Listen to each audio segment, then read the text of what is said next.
후회하지 말고 지금 당장 시작하자. 세상을 살아가면서 우리는 종종 무언가 시작하는 것을 두려워한다. 실패에 대한 두려움 때문에 시간이 없어서, 준비가 덜 되어서, 돈이 없어서 시작할 수 없는 핑계는 헤아릴 수 없이 많다. 그러나 일단 시작해서 가다 보면 길이 나고 길이 보인다. 한 번뿐인 인생이기에 망설이고 주저할 시간이 없다. 하고 싶은 것이 있다면 지금 바로 시작해야 한다. 안녕하세요, 사랑님들. 오늘은 시작이라는 말에 예민한 당신에게 라는 책을 가지고 왔습니다.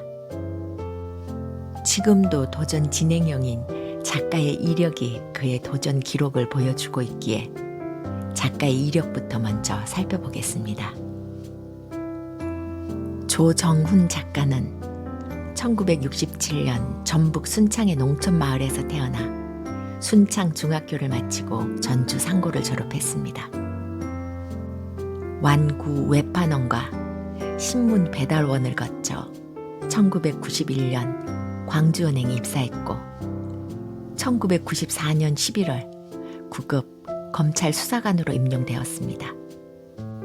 광주지검에 재직하며 조선대학교 법학과 야간대학을 졸업했고 2년 6개월의 중국 국비유학 기간에 푸첸성에 있는 하문대학 대학원을 졸업했습니다. 2021년 검찰 사무관으로 승진하여 현재 검사 직무대리로 재직 중이며 퇴직 후 중국어 통번역 대학원 진학을 목표로 도전을 이어가는 중입니다. 이 책을 읽으면서 저는 에세이라기보다 한 권의 소설을 읽는 느낌이었습니다. 작가의 어린 시절에서부터 파란만장한 도전과 실패, 성공과 좌절에 같이 웃고 같이 긴장하면서 보았습니다. 환경에 굴하지 않고 도전을 거듭한 작가는 자신 있게 작은 도전에도 전전긍긍하는 이들을 향해 말합니다. 도전, 지금이 골든 타임이라고. 그럼 조정훈 작가의 가슴 뛰는 도전 이야기 속으로 우리 같이 들어가 보실까요? 책 쓰기, 도전할 결심. 인간이 사용하는 가장 슬픈 말은 무엇일까? 말이든 글이든 인간의 언어 중 가장 슬픈 말은 이것이다. 아, 그때 해볼걸. 미국 시인 존 그린리프 휘티어. 하늘은 높고 말이 살찌는 계절이다. 올해도 어찌 그리 시간이 빠른지 곧 12월이다. 달력으로 세면 12장. 봄, 여름, 가을, 겨울이면 4장이다. 1년이라고 하면 그냥 한 장이다. 하루가 부채처럼 펴졌다, 접어진다. 가을 나무들은 모두 수채화, 화가다. 밤에만 그림을 그린다. 바람과 구름과 별을 불러 밤새도록 잎새마다 색칠을 하더니 새벽과 함께 골아 떨어졌다. 이번에는 책 한 권 쓰기 도전이야. 아내에게 큰 소리를 치자마자 즉시 인터넷 검색으로 서울에서 진행하는 글쓰기 강좌에 등록하고 일주일에 한 번 참석하고 있다. 한 번이지만 왕복 4시간 거리여서 오가는 길이 만만치 않다. 아내는 나이 들어 무슨 주책이냐고 흉 비슷한 톤이다. 그냥 좋아하는 테니스나 마음껏 치라고 쏘아댄다. 나는 그렇지 않다. 뭔가 하지 않으면 불안증 환자처럼 온몸이 근질근질해진다. 그래서 늘 새로운 무언가를 찾곤 한다. 말이 나왔으니 나이가 무슨 상관인가. 아내에게 시바타 도요 말고 미국의 모지스 할머니 얘기도 들려줬다. 모지스는 토마스와 결혼하여 소작농으로 일하면서 10명의 자녀를 낳았지만 5명이 어릴 때 죽고 나머지 5명을 키웠다. 교육이라고는 가정부로 일하면서 몇 년간 공부한 것이 전부였다. 그 후로 67세 때 남편과 사별하고 75세 때부터 그림을 그리기 시작했다. 모지스는 80세에 개인전을 열어서 그림들이 유명해졌는데 그렇게 그린 그림만 1600여 작품이고 이 중 100세가 넘어 그린 그림만 250점이었다고 한다. 88세에는 올해의 여성으로 선정되기도 했고 93세에는 타임지 표지를 장식했으며 100번째 생일에는 당시 뉴욕 지사였던 넬슨 록펠러가 그날을 모지스 할머니의 날로 선포하기도 했다고 한다. 모지스가 75세에 그림을 그리기 시작하고 도요가 92세에 시를 쓰기 시작한 나이에 비하면 나는 아직 청춘이었다. 그들을 보면 도대체 나이는 숫자에 불과하다는 말이 실감이 난다. 우리가 뭘 시작하기에 늦을 때란 없다. 물론 돈, 시간, 자식 등 시작을 못하도록 우리를 얽어매는 것은 한두 가지가 아니다.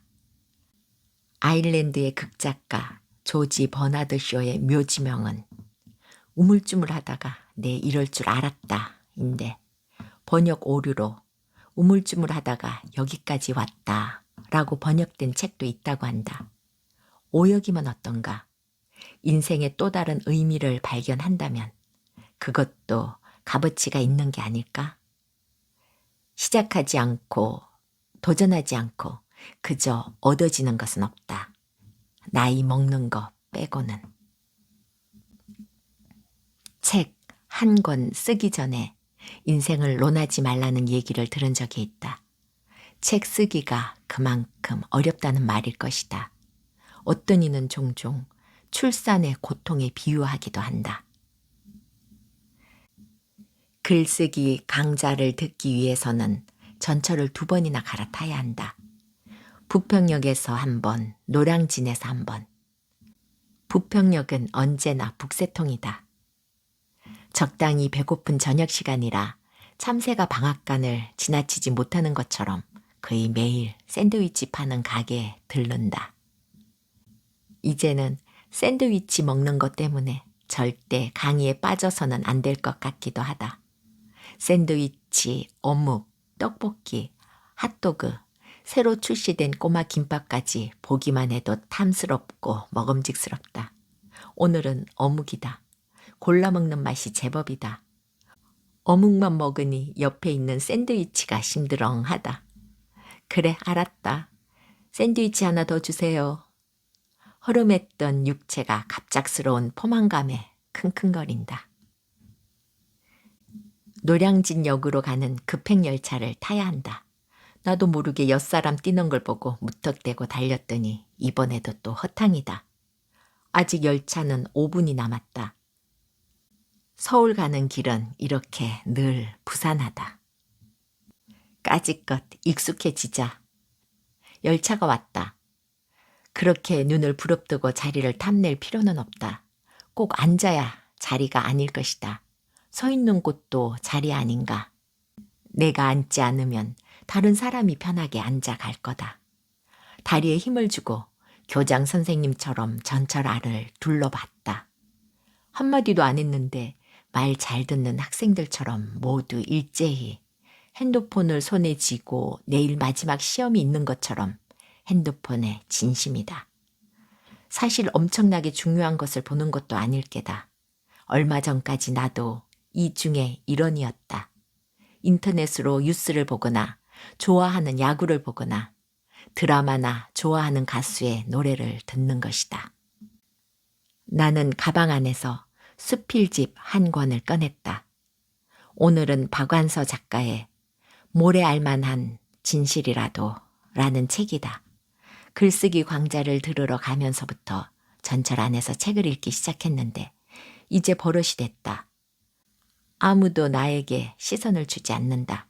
백조 무리 속 한 마리 오리처럼 뭔가 어색하다. 핸드폰을 손에 든 신인류 가운데 나 혼자 이방인처럼 책을 들고 있는 듯하다.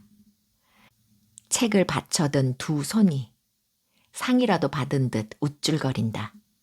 책장 한 장 넘기는 소리가 소란스럽게 정겹다. 종이라니. 서기 150년에 중국의 체륜이 발견한 인류의 3대 발명품 아니었던가. 유구한 발명품 앞에 경외의 감마저 든다. 어찌 핸드폰의 역사와 비교할 수 있겠는가. 이 전철 안에서 종이책 읽는 사람이 나 혼자라는 생각에 이르면 왠지 모르게 뿌듯하기까지 하다. 물고기처럼 활자들이 열차의 움직임에 따라 이리저리 팔딱거린다. 언제 노량진역에 도착했는지도 모르게 도착했다. 조금이라도 더 읽고 싶은 마음에 이제 개찰구까지 가는 도중에도 한 페이지를 읽었다. 드디어 신논현역이다. 내 의지와 상관없이 문 밖으로 튀어나왔다.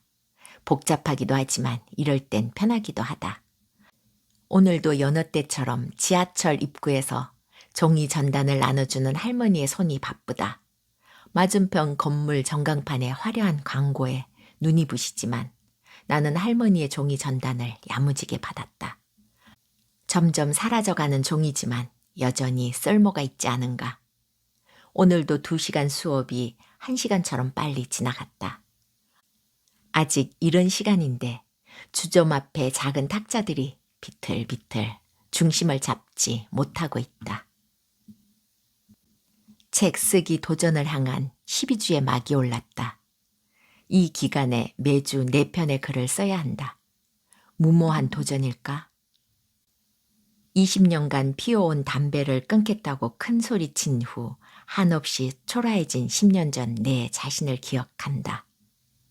1년 동안 피웠다 말았다를 반복하며 얼마나 내 자신에게 실망했던가. 굳은 마음으로 하루를 참다 말고 퇴근하는 길에 담배 한 값을 몰래 사 한 대를 피운 후 온갖 후회와 자괴감에 나머지 담배를 꼬깃꼬깃 짓눌러 집 앞 휴지통에 버렸다가 그 다음날 오후에 다시 노숙자처럼 그 끊어진 담배를 뒤척뒤척 찾아 피운 적도 있었다. 썩 아름답지 못한 금년의 가정이었다. 다시 10년 만에 큰 소리는 어떻게 될까?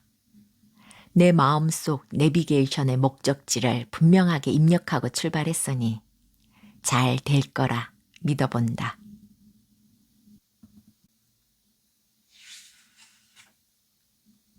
에필로그. 다시 도전할 결심. 그동안 열심히 살았다고 생각했는데 막상 책을 쓰며 뒤돌아보니 실수, 후회, 아쉬움이 가득하다. 그때 할 걸 다시 돌아가면 잘할 수 있을 텐데 만약 딱 10년만 뒤로 미룰 수 있다면. 아직 1초라도 삶을 되돌렸다는 얘기를 들어보지 못했다. 그럼에도 앞을 못 보고 지난 일에 매달려 아쉬워하는 일들이 참으로 많았다. 마크 트웨이는 앞으로 20년 후에 당신은 저지른 일보다 저지르지 않은 일에 더 실망하게 될 것이다. 그러니 밧줄을 풀고 안전한 항구를 벗어나 항해를 떠나라. 돛에 무여풍을 가득 담고 탐험하고 꿈꾸며 발견하라. 고 말했다. 하마터면 이제 늦었어 라고 체념하고 더 이상 도전 같은 것은 생각하지 못할 뻔했다. 도전에 나이, 유통기간은 없다. 나이가 들어 늙은 것이 아니고 도전을 멈출 때 비로소 늙는다는 말이 틀린 말이 아닐 것이다. 인생은 큰 선물이다. 선물을 받아 그냥 지나치기에 인생은 너무 짧다. 75세에 그림을 그리기 시작한 모지스. 92세에 처음 시를 쓰기 시작한 도요의 이야기를 듣고 다시 도전할 용기를 얻었다. 20년 후에 후회하지 않기 위해 지금까지 중간에 포기했던 일들과 마음속에 담아둔 소망들을 10년 이내에 이루기 위해 아래와 같은 리스트를 작성해보고 다시 도전하기로 마음을 굳혔다. 하나. 중국어 통번역 대학원 진학. 퇴직 후 3년 내. 나의 사랑, 나의 중국어.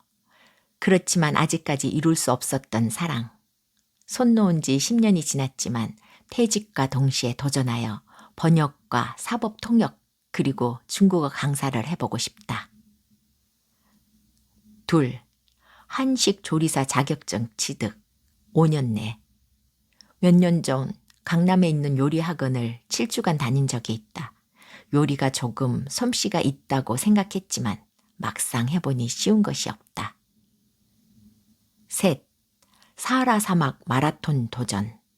27년 상반기 중. 2000년에 전주 군산 벚꽃 마라톤 풀코스에 도전하여 4시간 37분에 완주한 기억이 있다. 사하라 사막 마라톤은 엄청난 도전이다. 일반적인 도로나 트랙이 아닌 사하라 사막의 모래 언덕과 사막 지형을 횡단하는 것으로 유명하다. 7일 동안 250km에 이르는 거리를 달리는 극한의 여정이다. 넷. 판소리 한 대목 쑥대머리 부르기. 퇴직 전. 그동안 몇 번이나 발을 들였다 뺐다를 반복했다. 쑥대머리는 쑥과 같이 헝클어진 머리를 한 춘향이 옥중에서 이도령을 그리워하며 부르는 노래다. 5. 이발 배워 봉사. 4년 내. 손재주가 별로 없는데 군대에서 머리 잘 깎는다는 칭찬을 여러 번 받았다. 살고 있는 아파트 벽보에 한 달에 한 번 지역 어르신들을 위한 이발 봉사 안내문을 볼 때마다 동참하고 싶은 마음이 간절했다. 6. 아내와 함께 한반도 종주. 5년 내. 아들 2, 딸 1를 낳아 아등바등 하다 보니 어느새 60이 가까워졌다. 아내와 함께 아름다운 한반도를 둘러보고 싶다. 리스트를 적고 나니 벌써부터 가슴이 뛴다. 과연 얼마나 달성할까? 10년 후 내 모습은 어떨까? 오늘 새벽 사하라 사막 마라톤 도전을 향한 여정을 시작했다. 오늘의 낭독은 여기까지입니다. 10년 후 내 모습을 그려본 적 있나요? 시작이 반이라고 했습니다. 하고 싶은 것이 있다면 지금 바로 한 발 내디뎌 보는 건 어떨까요? 나이가 들어서 늙는 것이 아니고 도전을 멈출 때 비로소 늙는다고 합니다. 10년 후 내 모습을 상상하면서 가슴 뛰는 시작이면 좋겠습니다. 사랑님들, 오늘도